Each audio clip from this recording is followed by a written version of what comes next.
Coucou tout le monde, je suis ravie de vous retrouver aujourd'hui. Aujourd'hui, c'est une interview Tout est possible avec mon invité qui est Julie Rouvier, aka Easiness Woman. Et là voilà, Easiness Woman est là. Donc elle me fait coucou, je vais t'inviter à participer, ma belle. Yes. Et aujourd'hui, Julie va nous rejoindre pour nous partager son parcours, pour nous partager sa vision du tout est possible. Je redonne... Salut! Hello, coucou, tu vas bien? Ça va et toi? Yes. Je monte un petit peu le truc là, hop. Yes.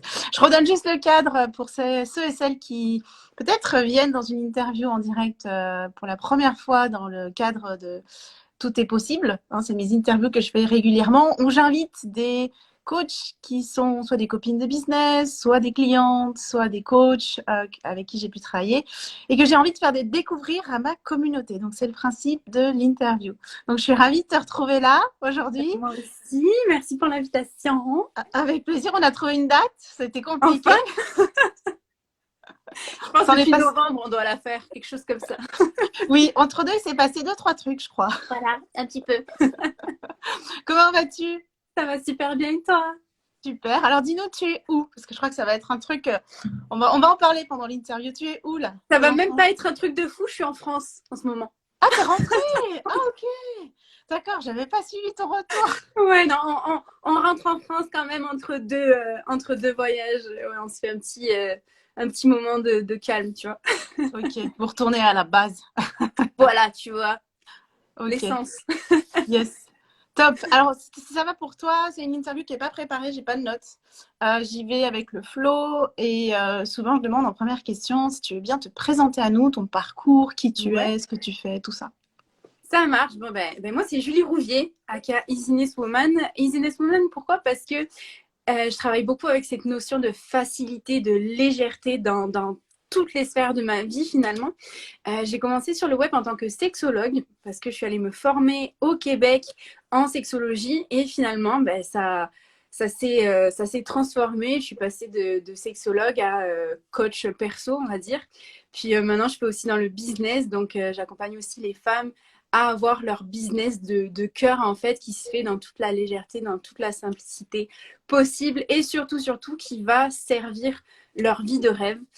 Et ben, j'ai d'abord voulu la créer pour moi, c'est-à-dire que ça fait maintenant ben, pas loin de 1 an que on a les enfants à la maison, école à la maison, tout ça, et que on voyage à travers l'Europe principalement.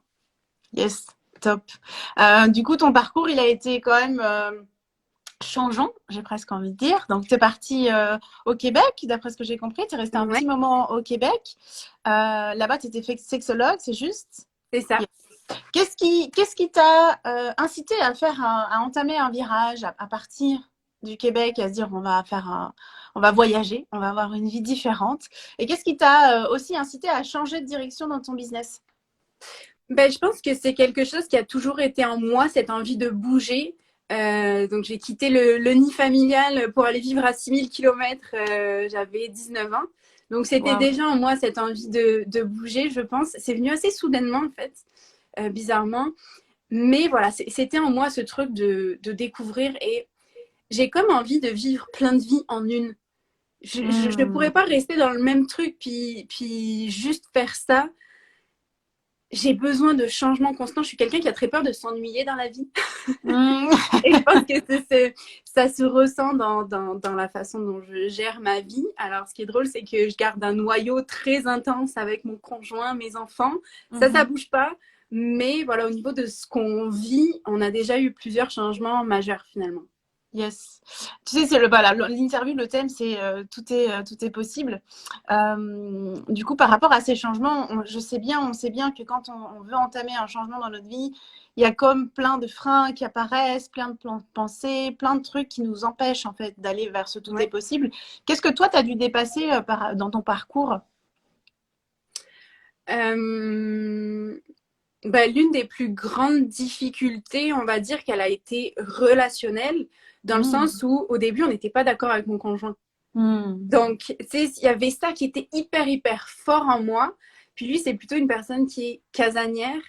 qui, tu sais, on avait une maison au Québec, puis il aimait sa maison, puis on avait notre petit terrain, puis il faisait tout ce qu'il faut là. L'été, c'était la pelouse, il adorait, tu sais, aller tourner la pelouse, puis faire tout propre dans le jardin. L'hiver, c'était la neige, c'était tout déneigé. C'est un homme qui aime vraiment ça. Et du coup, on a dû trouver un espèce de juste milieu là-dedans. On a dû continuer dans une direction qui allait plaire aux deux finalement. Et donc ça a été le plus difficile de trouver cet ajustement. On en parlait depuis longtemps de faire un projet comme ça où on déscolarise les enfants pendant 1 an, tout ça. Et moi, si tu veux, je suis quelqu'un qui m'emballe très vite. Donc j'étais comme, ouais, let's go, on fait ça. Je faisais tout le temps des recherches de dans quel pays on pourrait aller vivre, budgéter, combien ça coûte de vivre là-bas, combien ça coûte de vivre là-bas, qu'est-ce qu'on pourrait faire ici, là. Et donc, je m'enflammais très vite. Et lui me disait, oui, vas-y, fais tes recherches. Et au moment où c'est devenu vrai, là, on a eu une grosse dispute parce que il m'a montré clairement qu'il n'était pas prêt. Et moi, je l'ai pris comme une trahison à ce moment-là.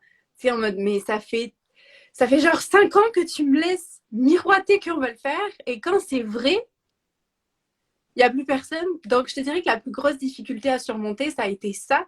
Malgré que ça allait super bien dans notre couple le reste du temps, quand on parlait de ce projet de vie-là, c'était comme, tu sais, il y avait un petit éloignement. Et finalement, on a eu un événement en fait dans notre famille qui nous a rappelé qu'on n'a qu'une vie. Et c'est là que mon conjoint a switché totalement. Et c'est drôle parce que c'est exactement au moment où je m'étais dit, moi, en tant que femme, bon, Julie, le truc qui te tente le plus dans la vie, c'est pas juste de voyager. C'est de le faire avec ta famille. Et si tu veux le faire avec ta famille, il faut que ça soit fait dans le respect de chacun aussi. Donc, si Clément, mon conjoint, ça lui prend des petits essais, ça lui prend d'abord de partir 1 mois dans les îles, dans les Antilles françaises, parce que ça le rassurait que ce soit francophone.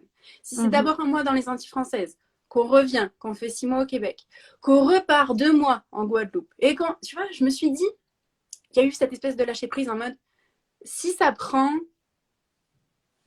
5 ans, 6 ans, 10 ans à ce qu'on le fasse dans la sérénité, ça sera ça. Le plus important, c'était qu'on le fasse ensemble, finalement. Yes, c'est magnifique ce que tu partages. C'est une dimension que j'aborde peu dans les interviews, c'est à quel point en fait notre couple, donc pour celles qui nous écoutent, oui, parfois nos projets à nous, notre vision, elle inclut la famille. Puis il y a d'autres personnes avec peut-être d'autres envies, d'autres peurs, d'autres motivations finalement. Et c'est chouette ce que tu nous dis que il y a eu comme un déclic de son côté. Et de ton côté aussi, il y a eu un déclic finalement. Puis il y a eu de trouver en fait de vous retrouver au milieu et puis de lancer le projet. C'est ça, en fait, c'est allé tellement vite parce que c'est en novembre-décembre qu'on avait eu notre le masque qui tombe là, puis moi l'espèce de déception, tu sais, de trahison. Puis tu vois, j'ai fait tranquillement le deuil, on va dire, de ça en janvier où je me suis dit bon regarde, ça prendra le temps que ça prend. Je veux qu'on le fasse en famille avant tout. Et c'est en février qu'on a pris notre décision de partir. Yes. Ça a été hyper rapide. Une fois que j'ai lâché prise, ça a été hyper rapide. Yes. Ça a eu des frissons. C'est cool. Hein. C'est un rappel sur le fait que forcer les choses, c'est pas forcément la bonne solution. Et puis, c'est aussi d'envisager, pourquoi pas, non pas le changement total, extrême, tout de suite, qui va bouleverser un peu tout le monde, mais il y a toujours plein de voies intermédiaires, en fait, qui existent et qui nous permettent de quand même vivre ce qu'on a envie de vivre sans forcément aller dans la direction qui ne convient pas complètement à 100% à notre conjoint. Bon, du coup, vous êtes partis. Du coup, on est partis. Yes.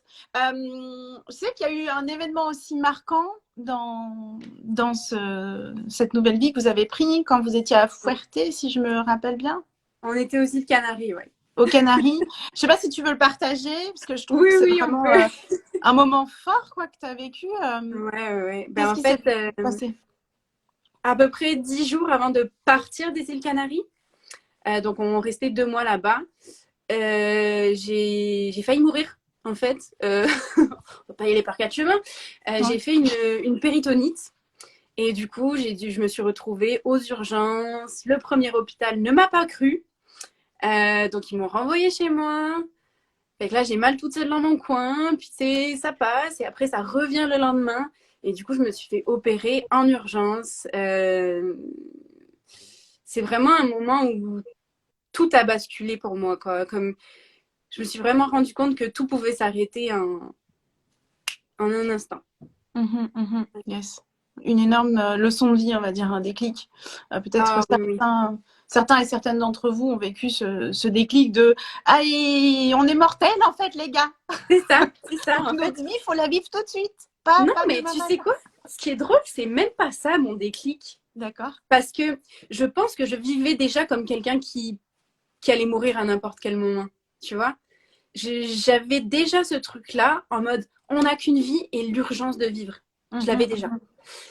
Là, ce que ça m'a appris, c'est justement, ça m'a ramené plus de sérénité et ça m'a donné envie de construire des choses, tu vois, pour comme, ok, si ça arrive, je veux avoir laissé une trace, je veux avoir mis mes enfants en sécurité.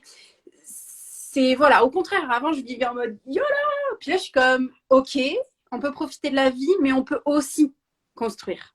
Ah yes, c'est top. Ouais. Et du coup, ça se vit, enfin, vous vivez ça comment maintenant, le changement? Parce que je sais que Clément travaille plus. Du coup, Ouais. il travaille avec toi, je pense, sur le business. Ben, Comment? même plus vraiment, en fait, Même parce plus que je me vraiment? rends compte D'accord. que c'était pas trop son truc.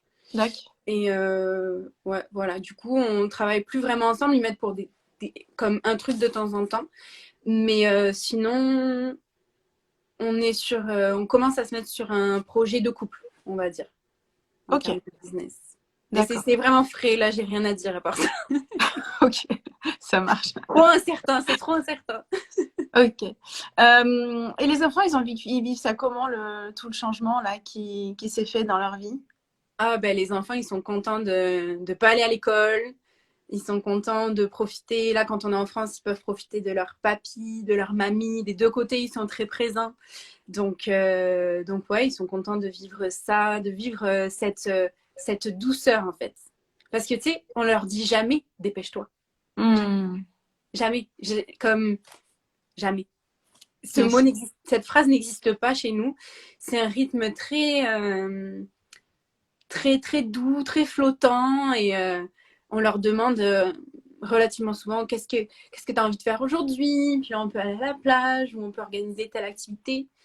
Puis récemment, on était donc en Martinique. On a été sur un ranch et c'était magnifique de voir en fait les enfants voilà, passer d'un truc par rapport, tu sais, passer de la plage à s'occuper des chevaux.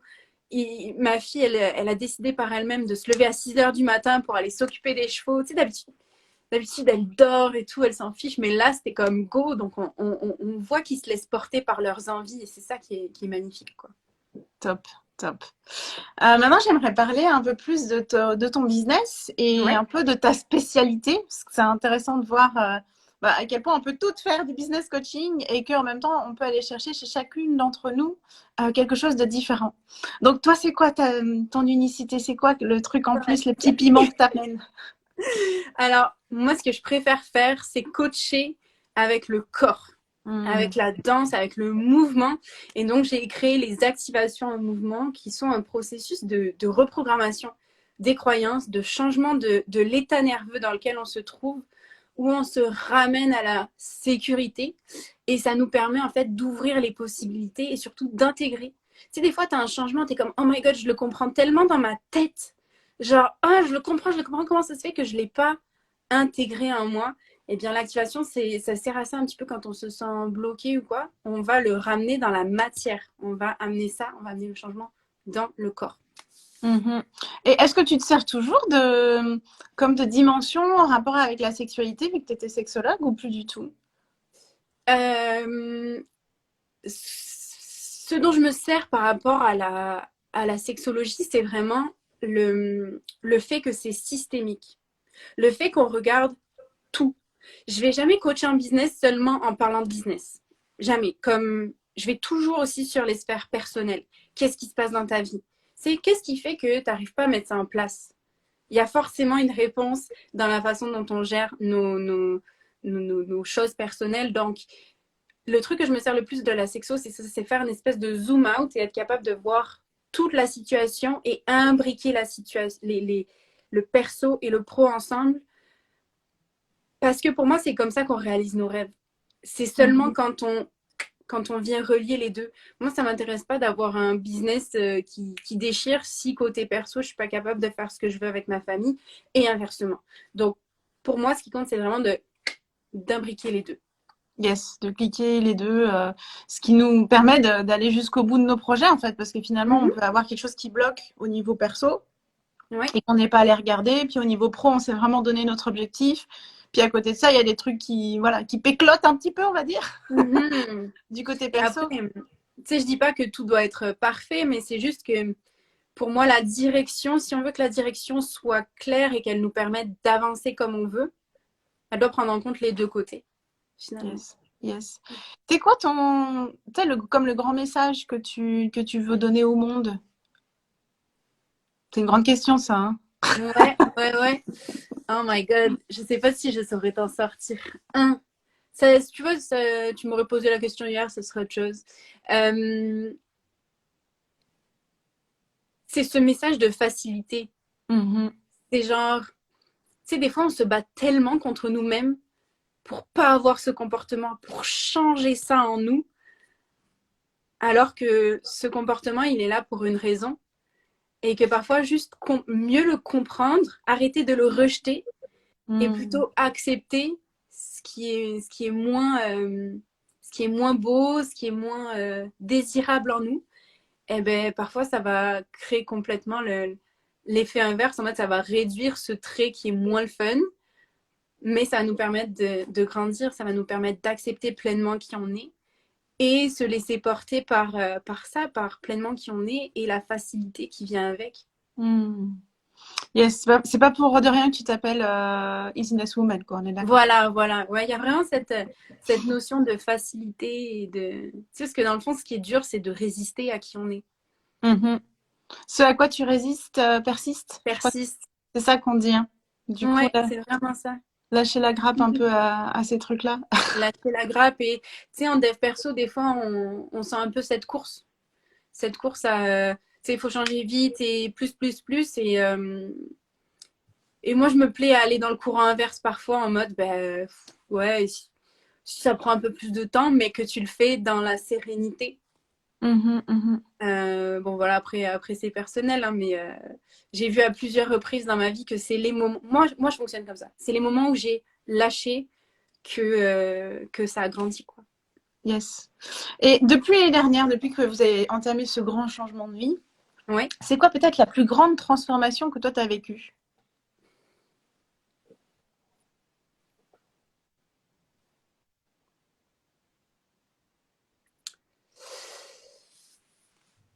Je me laisse de plus en plus changer rapidement. Dans le sens où j'ai appris que tout pouvait changer en un instant. Et que j'ai pas besoin, tu sais, de faire quelque chose tous les jours ou de focuser sur ce truc pour que ça change. Tu vois, mais que finalement, bah ouais, on est dans un environnement.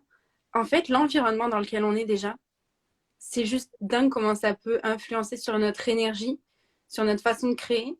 Et en fait, si tu veux, je suis allée prendre de ces différents environnements, de ces différents pays.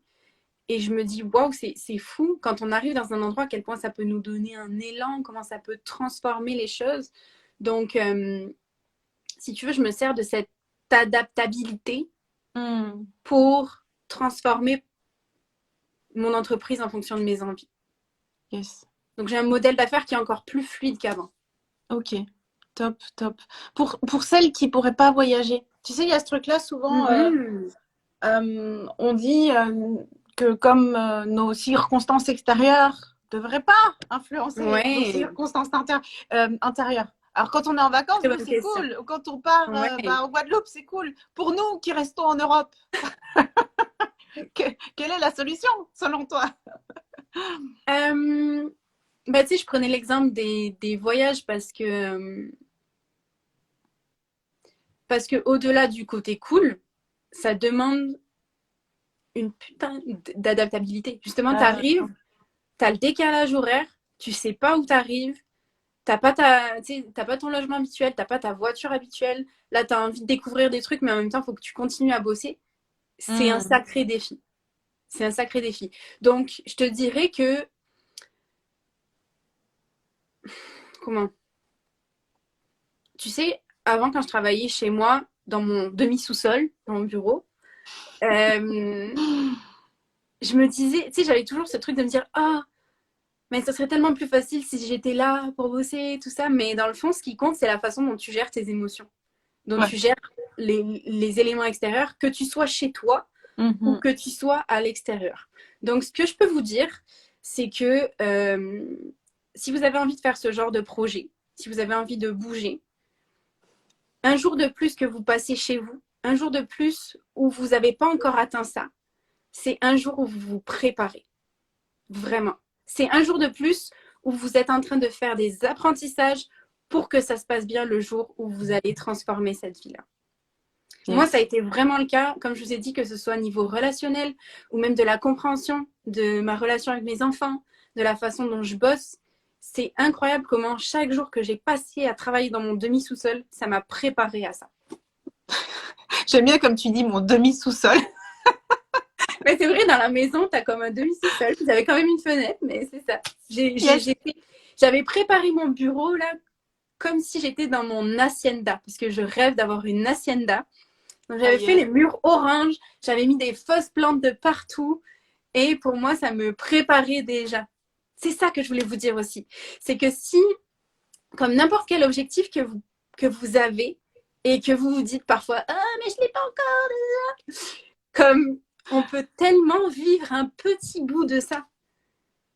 Vous pouvez Yes. tellement amener des éléments aussi futiles peuvent-ils sembler. On peut amener ces petits éléments. Tu sais, si tu as envie d'une vie de luxe, eh ben, tu peux t'acheter genre un petit truc de luxe.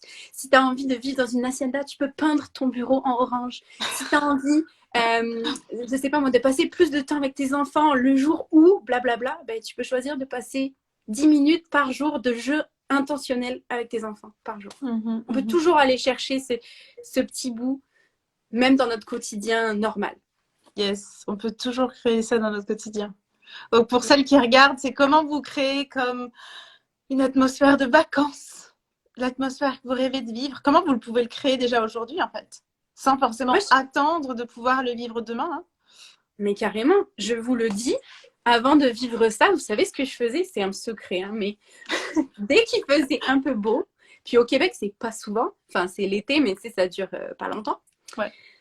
Dès qu'il y avait les premiers rayons de soleil, j'installais des serviettes sur ma terrasse, Mhm. je me mettais en maillot, je sortais le monoeil pour que ça sente bon, et je mettais des musiques genre avec les vagues. Et je mettais les lunettes de soleil, tout, je me mettais en condition. J'invitais mon conjoint aussi, tu sais, je lui faisais un petit truc, je découpais des mangues fraîches, tu vois, je te jure que je me mettais dans la vibe et juste je ressentais comme je m'imaginais là-bas. Je fermais les yeux et j'avais déjà les sens qui étaient activés par ça. Je suis sûre que c'est une technique de manifestation. Génial, J'en suis certaine. génial. Je vais faire ça dans ma pelouse ici en Suisse. Exactement. Non, mais sérieusement, C'est vrai, non, mais sérieusement, c'est vrai. ça me faisait tellement de bien de vivre ces moments-là. C'est excellent. C'est excellent. C'est un bon type. Hein. Je pense que celles qui nous écoutent, ou ceux et celles qui nous écoutent, vous pouvez le retenir celui-là, puis le tester dès qu'il fait beau. Ce serait Puis tu quoi vois, ta... j'ai fait la même chose par rapport à tout ce qui est à tout ce qui est le luxe. Je suis allée dans des magasins, je suis allée essayer des robes à 500 euros que je me suis encore jamais achetées d'ailleurs.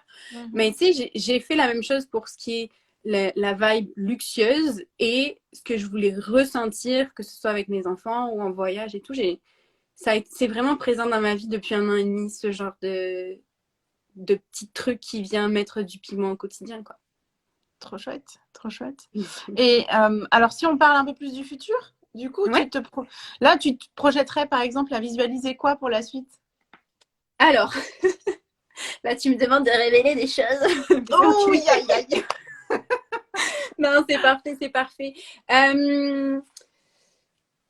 Écoute, c'est étrange parce que depuis que j'ai vécu donc mon opération, je me suis vraiment calmée au niveau des voyages. Non pas que j'ai peur, mon conjoint a plus de peur que moi par rapport à ça. C'est genre juste, je dis j'ai mal au ventre, il stresse un peu. Puis je comprends, tu sais, si ça avait été lui, probablement que je serais encore plus touchée que, que le fait que ce soit moi. Donc, on s'est un peu calmé au niveau des voyages. Tu sais, comme là, le prochain truc qu'on fait, c'est qu'on va voyager en France. On va Bordeaux, Bretagne, on revient un peu sur Paris le mois prochain. Puis, tu sais, on va faire la Corse, on va rester Espagne, Italie, on reste pas loin. Ouais. Mais si tu veux, maintenant, il y a vraiment cette envie de construire quelque chose. Et moi, voilà, sans trop donner de détails, je rêve de créer un lieu de divertissement, en fait. Soit un lieu de vacances ou un cabaret, c'est revenu beaucoup aussi. Ah, le cabaret est revenu? Voilà. Ouais, bah, ça arrivera un jour. Je sais pas quand, je pense pas que ce soit mon premier. Je pense qu'on commencera par un lieu de divertissement. Mais ouais, il y a cette envie de construire quelque chose qui revient tranquillement. Donc plutôt en présentiel, si j'entends. Ouais. Ok, cool. Ouais. Bah écoute, on se réjouit de découvrir tout ça. Ben, On arrive gentiment vers la fin de l'interview. Est-ce que tu as comme un dernier message à donner à tout le monde, à ceux qui nous écoutent en live, en replay, sur ce thème du tout est possible?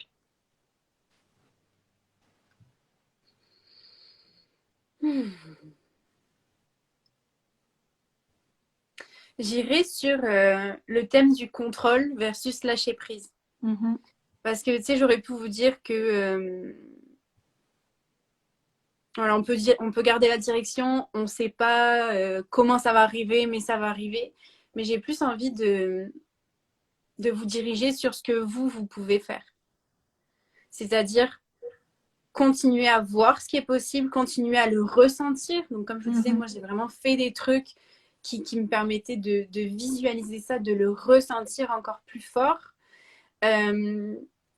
Et surtout d'être consciente de votre degré de contrôle. Tu sais, des fois, quand on veut tellement ça, on voit pas le reste, on voit pas les autres possibilités. Donc, c'est peut-être d'ouvrir un peu. Je vous parlais aussi de cette vision systémique. Mais tu sais, des fois, quand on veut tellement quelque chose dans notre business, on se rend compte que, ben non, il y a un hic par rapport au fait dont on gérerait avec notre famille. Du coup, ben, de faire ce zoom out et de considérer l'ensemble, ça nous donne souvent des réponses. Top. Yes. Super. C'est un super message. J'adore. Alors, je vous invite vraiment à aller découvrir Julie, qui est donc sur Instagram, sur Facebook, et qui a fait, alors faut le dire, c'est genre la conclusion, qui a fait des TikTok de malade. Il y a un TikTok et un TikTok. Allez, on l'annonce, qui a fait Allez, on le dit. 1 million de vues, c'est ça? Ouais, et j'en ai un 800 000 aussi. Truc de ouf. Non, mais vous êtes comme... Je me passionne pour ça parce que je trouve ça extraordinaire. Mon mantra dans la vie, c'est un minimum d'effort pour un maximum d'impact. Et là, je suis en train de découvrir quelque chose d'incroyable, quoi. Je me dis, mais c'est tellement puissant. Donc, j'ai envie de comprendre encore plus comment ça fonctionne parce que pour moi, faire une vidéo en 2 minutes et qu'elle soit montrée à des centaines de milliers de personnes, je trouve ça juste magique. Pour moi, c'est la définition de magique, quoi. Yes, truc de ouf. Donc, on se réjouit de voir les prochains TikTok que tu vas sortir. Ouais. Écoute, je suis sur le chemin. On voit. J'essaye des trucs. Il y a clairement des trucs par rapport des fois, mais pour l'instant, je teste et je sais qu'à un moment, pareil, je vais relier ça avec le tableau général de ma vie et ça va servir à mon rêve. J'en suis sûre et certaine. Absolument, absolument. Il y a Manon qui nous fait un petit coucou. On t'embrasse aussi, Manon. Ça fait plaisir de te voir passer par ici. Je crois que j'ai tout dit sur... je vous invite vraiment à aller découvrir Julie, qui a une super énergie, qui est sur ce retour dans le corps, en fait, de vraiment sentir les choses, de les vivre à l'intérieur. Finalement, on a tendance à rapidement oublier ça et à être pas mal coincé là-dedans, là, de ce côté-là. Et Julie, elle nous invite à revenir justement, réintégrer tout ça dans notre corps. Donc, c'est vraiment une très belle personne que je vous invite encore une fois à aller découvrir. C'était un vrai plaisir de te recevoir ici. Merci pour l'invitation. J'espère que tu viendras nous voir en Suisse un de ces jours. C'est sûr, c'est sûr. Mais tu vois, ça a été décalé. On devait venir te voir en décembre. Mais oui. Je me suis fait opérer, désolée. Ce n'est que partie remise, mais c'est parce qu'on doit se voir cet été. Il y a plus de fêtes l'été. Yes, absolument. J'ai aucun doute. On va se recroiser. Je vous souhaite à tous et toutes une excellente journée et à tout bientôt donc. Ciao. Bye bye. Bye.